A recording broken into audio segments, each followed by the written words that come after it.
Hello guys. आइए एक बार फिर से विद्यार्थी क्लासेस में आपका स्वागत है। हम लोग अब यहाँ देख रहे हैं acceleration. Acceleration rate of change of velocity with respect to time, that is called acceleration, linear acceleration, and it is represented by a. It is represented by a. It is vector quantity. अब यहाँ पर देखिए बात आती है कि अगर हम लोग एक्सेलरेशन की बात करते हैं ना, तो a is equal to del v vector by del t, यानी कि v2 minus v1, change in velocity by change in time, that is called rate of change of velocity.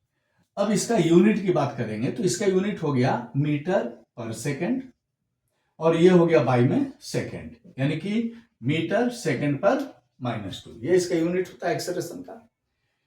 ये वेक्टर क्वांटिटी है, तो वेक्टर क्वांटिटी है तो acceleration का direction होगा, तो एक्सेलरेशन का डायरेक्शन उसी ओर होता है जिस ओर वेलोसिटी होती है।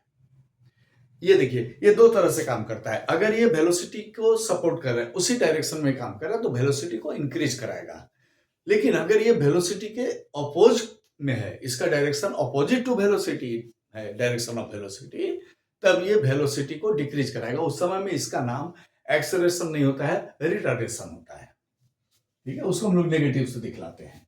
अब आइए, जैसा कि हम लोग वेलोसिटी में पढ़ चुके हैं, average acceleration, it is the ratio of average time, sorry average ratio of average change in velocity to the total time taken, या इसको बोलिए total change in velocity, average ना बोलिए तो ही अच्छा है।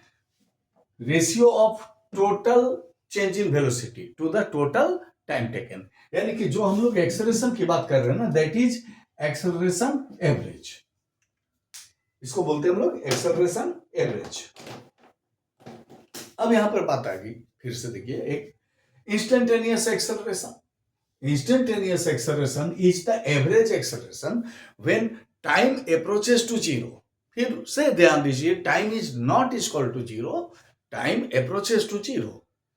अब यहां पर अगर हम लोग बात करते हैं कि instantaneous acceleration is equal to del T approaches to zero del v by del t, और जहां भी ये हो गया ना, तो ये डिफरेंशियल फॉर्म हो गया, तो हम लोग इसको लिख सकते हैं dv वेक्टर बाई dt। अब यहां पर एक बात और आती है ना, कि अगर हम लोग इस फॉर्मूला का यूज करें तो v को हम लोग देखें ना, ds या dx बाई dt, v जो होता है ये होता है dx बाई dt या ds बाई dt। अब कुछ भी मान लो, x क्या है, डिस्प्लेसमेंट है, rate of change of displacement, तो इस v के जगह हम लोग लिख सकते हैं कि a is equal to dx by dt into dt। देखिए dx बाई dt हो गया, d बाई dt रह गया, v की जगह dx बाई dt, ये आ जाएगा देखिए d square x by dt square, double differentiation. यानी कि अगर कोई इक्वेशन दिया है, टाइम के रेस्पेक्ट में दिया हुआ है पोजीशन का, और उस पोजीशन को अगर हम लोग डिफरेंशिएट कर दे टाइम के रेस्पेक्ट में, तो वेलोसिटी मिलेगा, और फिर से दोबारा उसको डिफरेंशिएट कर दे तो एक्सेलरेशन मिल जाएगा। देखिए वेलोसिटी यानी डिस्टेंस का डिस्प्लेसमेंट से वेलोसिटी, और उसका डिफरेंशिएशन से एक्सेलरेशन। अब आइए फिर एक आता है term uniform acceleration. Uniform acceleration,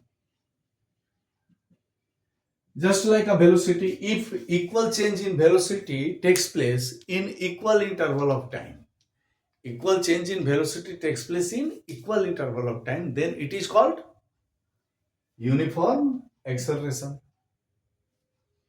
non uniform acceleration, इसमें हम लोग वेलोसिटी की तरह बात कर सकते हैं कि acceleration is said to be non-uniform if unequal change in acceleration takes place in equal interval of time, or equal change in velocity takes place in unequal interval of time।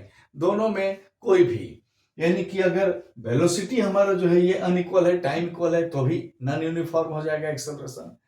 Velocity equal है, time unequal है तो भी non uniform हो जाएगा। दोनों में से कोई भी एक चेंज हो जाए तो नॉन यूनिफॉर्म एक्सेलरेशन हो जाएगा। तो अगर एक्सेलरेशन अच्छे से समझ में आ गया तो अगले वीडियो में मैं काइनेमेटिक्स का जो इक्वेशन है उसको हम लोग प्रूफ करेंगे और तब फिर से इसका न्यूमेरिकल बनाएंगे। उसके पहले हम लोग इसको छोड़ने वाले नहीं हैं। तब तक के लिए आप चैनल को लाइक कीजिए, सब्सक्राइब कीजिए। Thank you.